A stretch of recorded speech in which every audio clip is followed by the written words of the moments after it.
Welcome.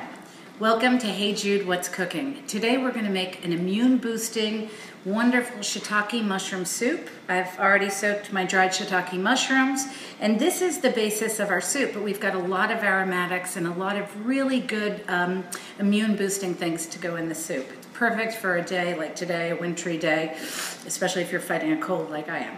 So here we are. These shiitake mushrooms have been pre-soaked just for about a half an hour in boiling water and left alone.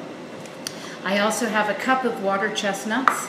I have 6 cloves of garlic that I will mince. I just have a couple scallions. I have 3 bouillon cubes for the soup. I've already put in 6 cups of water, but I'm going to add 3 bouillon cubes, which each bouillon cube is equal to 2 cups of bouillon. And this is just a chicken flavor. You can use a veggie flavor. I actually had trouble finding the veggie flavor, so that's why I'm using the chicken. But it's a vegan chicken base, so it doesn't have any real chicken in it. In addition, I'm going to put a little bit of my pickled mustard greens. This is a Chinese vegetable. It's pickled and fermented, and it's wonderful. It's very, very sour. It adds a lot of really deep soury tones. The next thing, obviously, we're going to use our peppers. In this case, I've decided to use 3 peppers because I really want these chilies and peppers to get the blood going. So I've cracked my own fresh cracked black pepper. But in addition, I have white pepper and red pepper. So we have 3 peppers. I have some laver, which is basically a sea vegetable. It's exactly like seaweed. I also have kombu, which is seaweed. And this is more of a fungus, which is also a type of seaweed. And this is actually cut into strips, so it really breaks down very quickly. I've decided to use 2 vinegars. I'm using 1 tablespoon of rice wine and 1 tablespoon of this incredible black vinegar, Chian Kang vinegar. I love this. It has an incredible earthy quality to it. It's a little stronger than most vinegars, but it's a wonderful malty flavor. I've got a half a cup of soy sauce. I just bought this soy sauce. I usually try to buy the low sodium soy sauce, so I apologize, it's not. This is also Shaojiang cooking wine. You can also use cooking sherry. This is a lovely toasted sesame oil. It's a 1/4 cup. I also have my ginger. I wanted to show you the whole root. Normally we would use about a knob for 2 tablespoons. So we could use a piece about 2 inches long. I bought the ground ginger to make things a little bit easier, and also because there's less fiber in this as opposed to this. We have the cornstarch, to which I'll add water. With cornstarch, you always want to start with the cornstarch first and then add water to it to make a slurry, and then put it into your soup. Otherwise, it'll clump up. The only time you can use cornstarch as it is if you're doing something like you're adding it to chicken or something dry, that you don't need it to be in liquid form. Otherwise, you would always mix this with water. And then I picked up some udon noodles. These are frozen, thick noodles. They're lovely. And this just gives the soup a little bit more meat, a little meatiness. So I'm going to go ahead and start cooking my immune-boosting soup. This is something that I came up with because I really wanted something that was really going to help with colds and also taste good and use a lot of the ingredients that I had anyway around. So this is also a great soup to introduce to students that might not like mushrooms because they end up liking the soup enough that they put up with the mushrooms. I want to basically mince these, so I'm going to smash them first and then I'm going to mince them. That way I can really release all of the oils that are trapped in here. When you smash your garlic, by the way, first of all, you want to make sure that your board is situated on something. In this case, I've actually got this, but you can use a wet rag. The other thing is you want to bring the board close to you. You don't want to cut this way. Excuse me for 1 second. So you want to bring the board close to you, and you also want to bring this almost off the edge so that when you smash it at the biggest point, you're going to smash right here or right here. You don't want to hurt your fingers or hurt these little guys by smashing high up. So you smash here and that just releases everything. So this really releases a lot of oil. So then you just want to go ahead, put your hand here, and slowly, just rocking back and forth, start your mincing. And you can go in different angles. You go this way, whatever's most comfortable for you. But do gather, take stuff off of your knife, gather it, and then go again. And with soup or anything like soup, like a sauce or a filling, you really want to get the garlic quite small. You want to infuse it, but also the more surface area, the more flavor. So we really want to taste this. So I'm going to start building my soup. What I've added to this soup pot is only 6 cups of water. So I'm going to turn it on and I'm going to start building up the soup. First thing, I'm going to add my aromatics, which is garlic and ginger, and then chilies. All incredibly good for your immune system. So I've got the garlic in there, and now throw in my ginger. Good. Okay. And the next thing I can add actually is my veg. I'm going to add my mushrooms and also my water chestnuts. Before I add my beautiful shiitakes, I'm going to cut them. So in the meantime, let me add my 2 vinegars. You don't have to use 2 vinegars. You can just use 1 type of vinegar. It's 2 tablespoons total. And if you don't have rice vinegar or black vinegar, use cider vinegar. You can use white vinegar. I wouldn't recommend balsamic vinegar because it's a little strong. But there are a lot of other great vinegars you can use. Sherry vinegar is lovely. Now this is a 1/2 cup of soy sauce. I'm going to add that to my soup. That also provides some broth. This is, I'm sorry, that was a 1/4 cup of soy sauce. This is a 1/2 cup of rice wine. And you can use rice sherry. And then once again, a 1/4 cup of sesame oil. Gives it a little body. And then I'm going to add my sea vegetables, my kombu, which will break up beautifully. And my laver, which is lovely.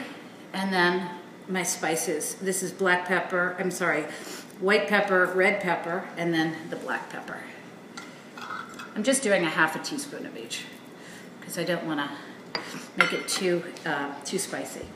I'm also going to unwrap my bouillon and throw that in, which will dissolve as soon as it starts boiling.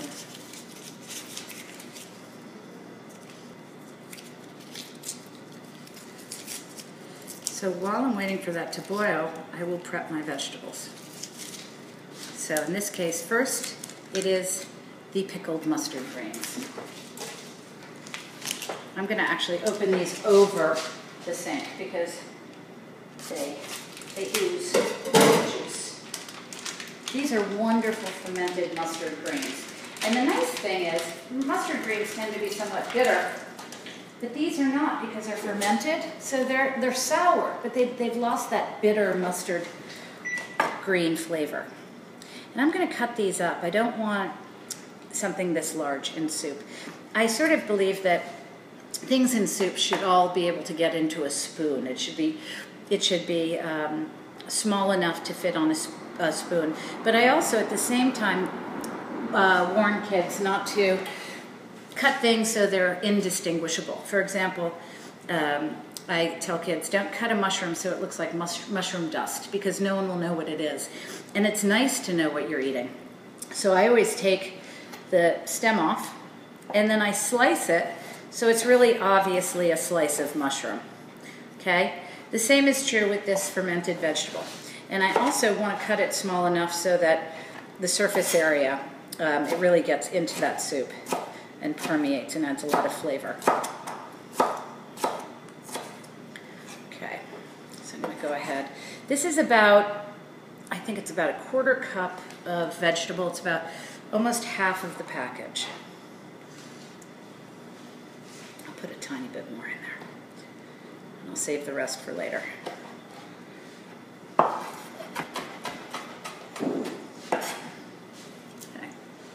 Okay, put this aside for later. And now I'll work on the mushrooms. With these mushrooms, the best way to take the stem off is to pull the mushroom back so you can just get that stem off. I tend to take the stem off because it really is, it's chewy, it's hard to bite into and break down with your teeth. So I can even save these for a stock or something else. They don't have much of a stem, like this one's not too bad. Just go ahead and cut it, not a big deal.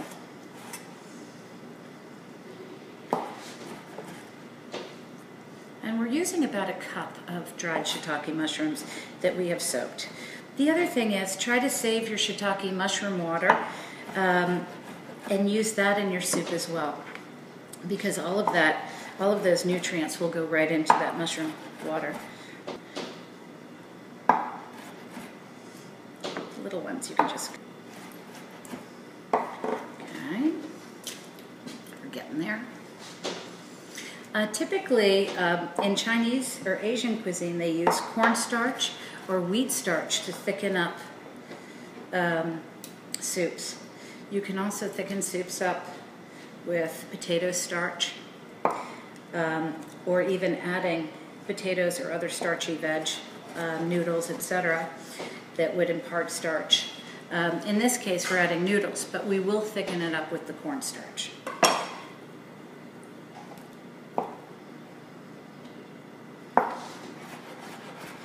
But if you run out of cornstarch, wheat starch works very, very well, and you can get that also at the Asian markets. Shiitake mushrooms are considered incredibly good for you. They, first of all, apparently they have very strong, powerful antioxidant qualities that actually repair people's cells and help with any sort of immune issue or disease. A lot of the macrobiotic people that I've worked with love shiitake mushrooms and use them very much as a meat substitute. And they even go as far as drinking the water after they soak their mushrooms as a tonic.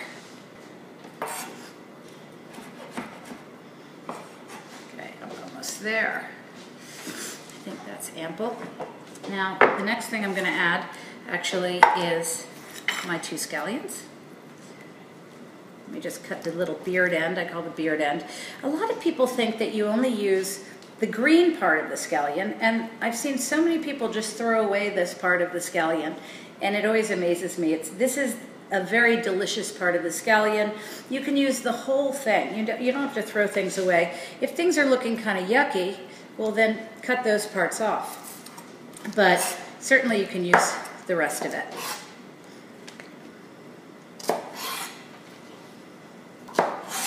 And we're just going to slice these.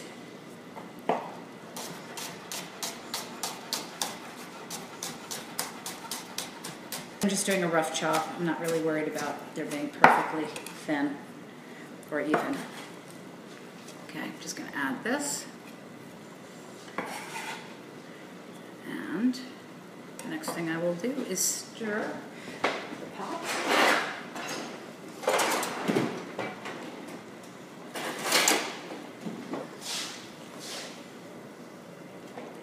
Great. It's a lot of stuff in soup. It's a very thick, very hearty soup, and chances are a lot of these ingredients you probably have at home. Now the last thing I'm going to do is add my noodles, and of course I have to wait till the soup cooks a little bit, and then I will add my noodles. In this case, just a little udon. This actually doesn't look like a lot because it's frozen and it's in this form, but it ends up being, this is a pretty meaty amount. It's perfect for 3 or 4 people. So I'm going to throw that in. And while that's cooking, I am going to adjust the flavor. See? Let me just taste this for a quick second.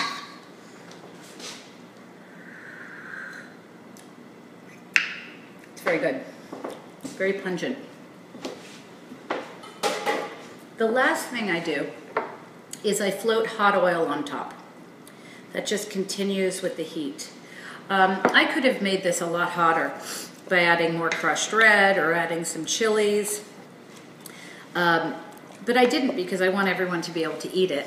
And I don't know how hot people can take things. So because I'm sharing this soup today, I thought I'd temper it down. But if you like sriracha sauce and you like hot, add it. If you like it hotter than I've made it, certainly add more crushed red. There's also something very much like sriracha that's called sambal elik. It's a chili garlic sauce that's wonderful in here.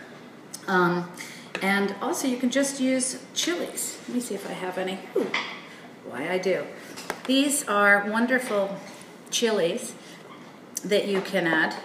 They're not terribly hot, but they do add a bit. So if you want to turn up the heat just a little bit, you could use those. These are much milder than the habanero. And the soup doesn't have to cook too long because the noodles really cook very, very quickly. You don't want to overcook the udon. So you just taste the udon. Done. Yum. Oh, I forgot to add my cornstarch. Hold on, I forgot to thicken my soup. Actually, this is perfect. I'm glad I did it now. So, I'm gonna take this off the heat for a second. And I'm just gonna take a little of the soup broth and mix it with my cornstarch, oopsie, just to get it into a liquid. And stir that. Cornstarch has to be made into a slurry, as I said earlier, and that's how it thickens things. So I'm going to mix that really well so there aren't any lumps.